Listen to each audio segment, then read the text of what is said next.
Some weeks back, I remarked about how weird it is to see a story on Muslim farmers. Today, it gets even stranger. Assalamu alaikum, you're watching An Nur the Light. Jazakallah for tuning in. Kasim Asim is becoming a champion Bonsmara cattle breeder, and I'm so curious to learn more about this.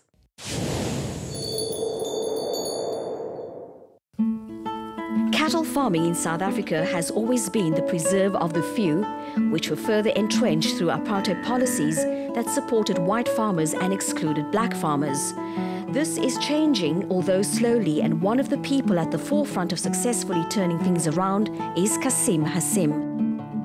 We basically produce animals for the commercial farmer. The commercial farmer reproduces for resale, we produce for reproduction. So this is where we fit in. The stud breeders are a very niche market. We are a very small percentage in relation to commercial farmers. Commercial farmers don't have the time to produce good quality animals or good bulls, so they focus more on producing weaners. They want to make them more. In essence, they want to make them more, we want to make them better, and that's how we fit in together. I think Kasim is setting an example for most of the farmers in South Africa, and he's way ahead in the front bunch of producing Bonsmara cattle, of marketing Bonsmara cattle, of knowing the system. Although a relative newcomer to farming, Kasim has taken on one of South Africa's most prized cattle, the Bonsmara. These animals are considered the best this country has to offer, and in order to qualify as Bonsmara, there is a stringent test process. What I like about this bull is the fact that I don't guess if it's a bull or not. I can clearly see that he's got masculinity, and I see that through his whole body. I see the muscling. I see his nice, well-developed hump. I see his masculine head as well. He's got very well-developed eyebrows. He's got a short sheath. He's got well-developed testes. He's got a good top line. Even the way that he appears and he look around, he's alert. Kasim's cow herd consists of approximately 180 stud cows and are mated in a multiple size system with DNA sire identification. Kasim's Bonsmara also practices artificial insemination and makes use of the best genetics to continuously improve his herd. Basically, you know, you have to start with a herd of cows and bulls. Then you have mating seasons. You put the bulls in with the cows. You expect all the cows to get pregnant. Generally, you know, our conceptions are around 85, 87%. Our target is about 90%. So you get the cows pregnant, and then you just go through the processes, season in, season out. The cows will calve. Once the cows calve, we got to weigh those calves. We got to weigh the cow. We got to send that data into Logics and to Bonsmara. And then the next hurdle is at 7 months, where we wean the calves. There's stress on the cow, there's stress on the calf. We do the same. We wean the cow, we wean the calf, we weigh the cow, and then again the data goes in. And then from there we decide now which animals we want to now keep for going further. After a few years of breeding, fellow farmers are recognizing Kasim's Bonsmara. This year, he's already been invited to a few auctions to showcase his prize stock. We are taking bulls to auction this year at the bull ring, which is between Bethel and Ermelo. It's close to Darwell. I'll be taking 15 bulls to that auction, and then I've been given an opportunity to take one bull, one spectacular bull as well, to Nico Peters' auction, Syferfontein Bonsmaras, near Standerton. And yeah, basically the accomplishment for any stud breeder is when fellow stud breeders start buying stud quality bulls from you and start using them in their herds, and then your production or your genetics are now moving out into the open market.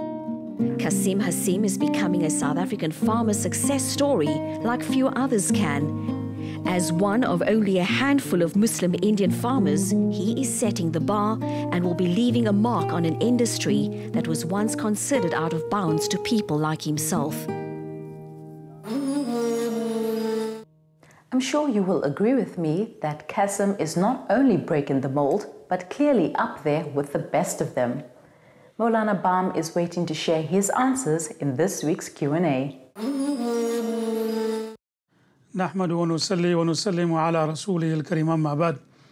Beginning by praising the Almighty, and salutations be upon the messengers of the Almighty, especially and including our beloved Prophet Muhammad sallallahu alaihi wasallam. Respected viewers, welcome back once again to the program, the Q&A segment of An Nur. Keeping in mind that this program is very close, or it is just around the time of the commemoration of Women's Day, people have asked the question, and viewers have asked the question with regard to participating and in commemorating Women's Day. We know that women have specific roles which are uniquely suited to them. For example, pregnancy, childbirth, the breastfeeding are uniquely only female responsibilities. For those who cry and say there must be equality in every aspect, we can't go and say the next particular pregnancy men must take over or the male must take over. These are aspects that Almighty Allah subhanahu wa ta'ala has granted women because they are uniquely, and they have the temperament, they have the necessary qualities to be able to bear pregnancy, to be able to give the love to the children.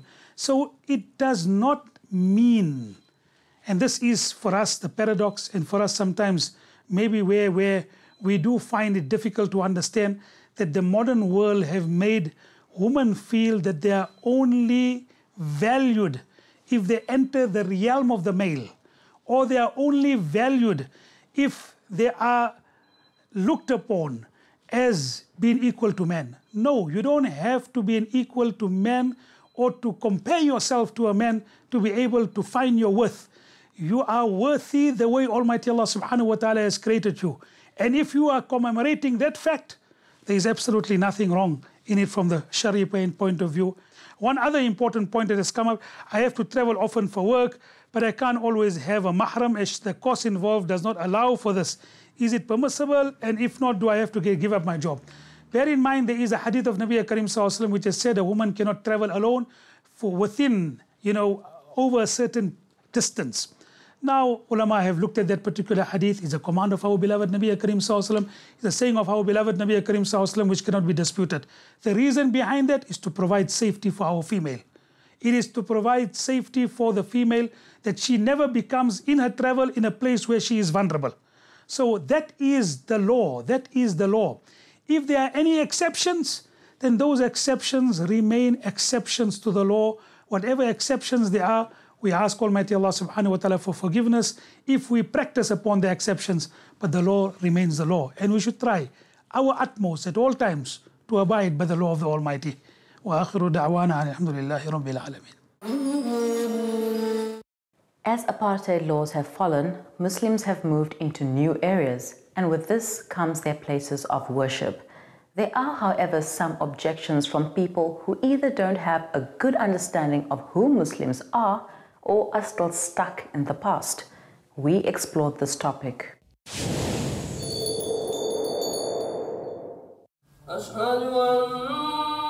The mosque is the heart of the Muslim community. It is the place where daily prayers happen and where the community gathers to mark special occasions. Mosques are usually one of the first structures to be built once a significant number of Muslims begin to frequent or live in an area. The Muslim community, the mosque, where all the Muslims come, everyone comes, where the complaints come, where children and women, male and female come, and where the ulama give the spiritual thing as well as the advice and everything. That's why the mosque is important for the society of the Muslim society, as well as also the non-Muslims also come also guidance, and they ask, what are you doing here? Sometimes they come in and then they ask you, I want to speak to the Maulana, I want to speak to the Sheikh, I want to speak to the Imam, and then they come and ask you so many questions about the Islam, what Islam is. I've got a complaint of this one, I've got a sequence of this one. Then you just guide the person and tell what to do and whatever. In South Africa, mosques were first historically found in areas designated to people of color, as many of them adhere to the Islamic faith. After the demise of apartheid, Muslims started leaving their traditional neighborhoods and moving into other areas. Naturally, what followed was the establishment of their places of worship, the mosque. Over the course of the past few years, residents of these historically white areas have been putting up challenges for Muslims to build their mosques. What I found when this mosque was being established, when it was being considered for a mosque to be established in this area, I came across a lot of negativity in terms of pamphlets where neighbors were up in arms saying that they need to protect their lifestyle, that we are not part of the community, and that basically this community needed to be protected from the Muslim community building in this area. And we've now come to the zoning stage where we have a ratepayers association in the area which has galvanized the entire community to put out some 780 objections to the mosque being built. Now, this is being done in some instances apparently on neutral grounds such as parking and so forth, not focused on religion. But if you look at the actual dialogue and what's being said in the pamphlets and what people are actually saying, it's pretty clear that the objections are really nothing other than this is a Muslim center being built. People are going to come into the area which were not previously allowed to come into the area, and we need to protect and entrench ourselves in the space and make sure that anything of that sort is stopped. A landmark ruling, the Knysna Mosque court case, put to bed many notions for residents to oppose the building of the mosques in certain areas. Judge Dlodlo was especially scathing of those who brought an application to stop the building of the mosque and reminded them that those notions belong in the past along with apartheid. This country, as a constitutional democracy, is not a Christian country. It is a constitutional democracy with a multicultural base of a rainbow nation. This constitutional freedoms, as I said, are entrenched as values underpinned in the Bill of Rights, which is so fundamental that if any bylaw of any local authority, any policy of any local authority that is inconsistent with the values of the Constitution, they are totally invalid. Yes, people can make representation, but they should know that their representations must be in line with the constitutional values that underpins the Bill of Rights. The Melrose Athol Muslim community acquired the land to build a mosque recently, but they too are facing similar challenges as the Knysna Mosque court case. The two areas where we're seeing a lot of apparently neutral objections come up is in regard to parking and the call to prayer. As far as parking is concerned, I've taken a look at the plans. They quite adequately deal with parking within the premises itself. And obviously the City Council, in granting approval, will put necessary restrictions and so forth to ensure that adequate parking for the congregation is there. So I don't see that being an issue. As far as the call to prayer is concerned, there are noise ordinances in the city. If you want to throw a party, if you want to do anything, people have to comply with those things. We too will comply with any of those kind of restrictions. Mosques in suburban Johannesburg throughout comply with those restrictions. My message is very clear to everybody, especially these religious communities that are coming into these new so-called areas. They should know that they have the full protection of the Constitution. And we as a Human Rights Commission will not stop to protect their rights and their interests. We will make it very clear that if it's a constitutional value, it must be respected. What happened in Valhalla, what's happening in Athol now, is not acceptable. We need to understand that, and we need to embrace each other. And in that way, we will get into living in better communities and societies. That's what we want out of the constitutional experience. Muslims have been part of the South African community for over 350 years.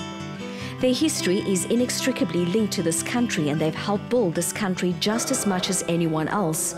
Their contribution is without argument, and their right to practice their religion freely is enshrined in the South African Constitution. We all know peaceful coexistence is going to depend on the other party to recognize and acknowledge us. So I hope and pray this happens sooner rather than later. It's time for this month's events calendar.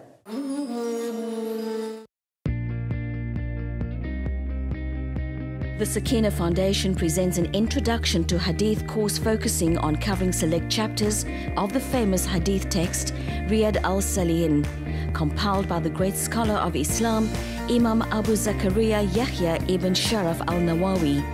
The instructor will start off by going over the introduction of the book to familiarize students with the objectives of the book as intended by the author, Imam al-Nawawi. Students will also learn about the author himself before moving on to the chapters. Do join them every Wednesday at 8 p.m. starting on the 2nd of August for an insightful gathering. The course takes place over 8 weeks. The 11th Annual Artscape Women's Humanity Arts Festival aims to provide a space and platform where grassroots communities, women and persons living with disabilities are given the opportunity to feel celebrated and honored. Each year, the program includes stage productions, exhibitor stalls, health screens, entrepreneurial workshops, legal workshops, free legal counseling, a humanity walk and a humanity lunch table. The theme of the festival is humanity. Do you have what it takes to climb Africa's highest mountain? If the answer is yes, then why not join the Muslim Hands Kilimanjaro Challenge, where they aim to raise money for the children of sub-Saharan Africa. For those who can't join the club, there's still an opportunity to donate funds via various portals, including the Muslim Hands website. Log on to www.muslimhands.org.za and give generously. Law at Work UCT Faculty of Law is pleased to present a 5-day course on Muslim personal law and Islamic banking and finance. Part A of the course deals with the core components of Muslim personal law, namely marriage, divorce and inheritance. With South Africa still in winter's icy grip, why not contribute to the Muslim Hands Ubushushu initiative? There are a few ways to donate, so check out www.muslimhands.org.za and challenge your friends and family to do so too. The Simodeso Venture Train is a networking and brainstorming event on the Shosholoza Mail Premier Class train, gathering a targeted selection of entrepreneurs, funders and thought leaders in one space to share experiences and debate relevant challenges in the entrepreneurship ecosystem with the aim to advance or improve it. The train is destined for Cape Town. Return travel preparations are left for guests to arrange on their own. This particular event brings together prominent business women to impart their industry knowledge, experience and share their wisdom on how to succeed in their respective industries. An opportunity for entrepreneurship stakeholders, funders, founders, accelerators, incubators to engage and brainstorm ideas around how they can collaborate and integrate progressive entrepreneurial initiatives. The Institute for Learning and Development are hosting their 6th annual conference for women by women. Entrance fee is 350 Rand and this includes goodie bags as well as meals. There's a formidable list of speakers covering a variety of topics and it is an event surely not to be missed. Email info@ilmsa.co.za to find out more. The Eastern Bridal Fair will once again be held at the Durban Exhibition Centre and is sure to attract a large number of people. As one of the most anticipated events on the calendar, the fair never disappoints. Ideas for weddings, from planning to food, decor to dresses, and a whole lot more, all under one roof.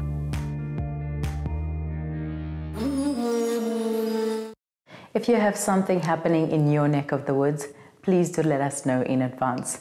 We're off to the V&A waterfront for this month's travel guide.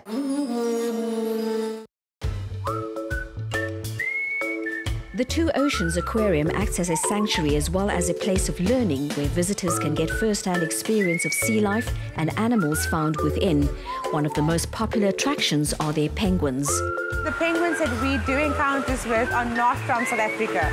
So they are an endangered species and they're from Antarctica. Now to learn about a penguin that is not from South Africa or not from a country that you are from is very, very interesting. But also the basics, the phenotypes and how penguins are how penguins have come about is something nice to learn about. The penguin encounter is an experience that few will forget.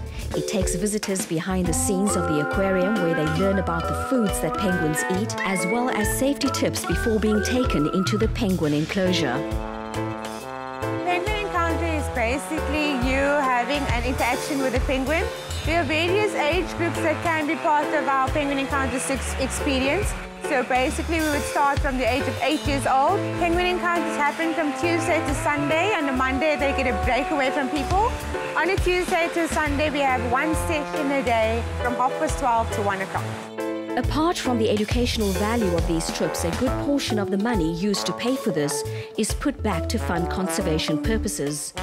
The Two Oceans Aquarium prides itself as one of the best experiences of its kind on the African continent. The food market at the V&A waterfront has become well known for eclectic as well as regular favorites, and it's the place where one gets to experience a burger like no other. What we wanted to do was to create a product for the discerning eater. So you want to know what goes into that, but we also wanted that product to be accessible to the broader market.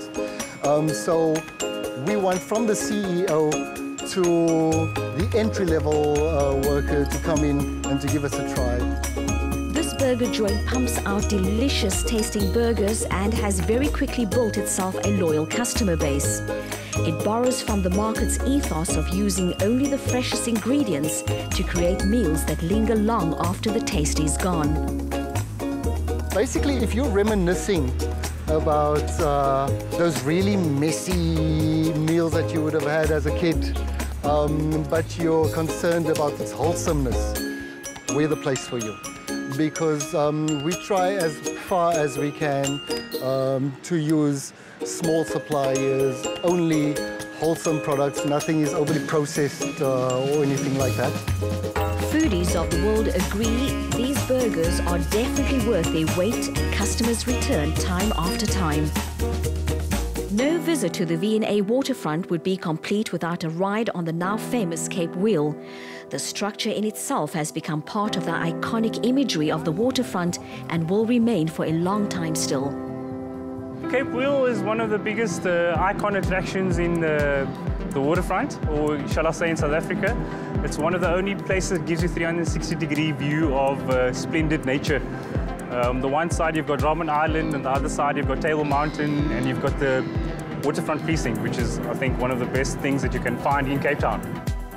30 air-conditioned cabins whisk the visitor up high into the sky for a 360-degree view of the surrounding area. There is plenty to see whilst up here, and the Cape Wheel is one of the waterfront's busiest attractions. Okay, first of all, the wheel opens from about 10 o'clock to late at night. So the best time to actually come is just before sunrise, sunset, and just after. So, you know, just to get the best of both, that's the perfect time to come.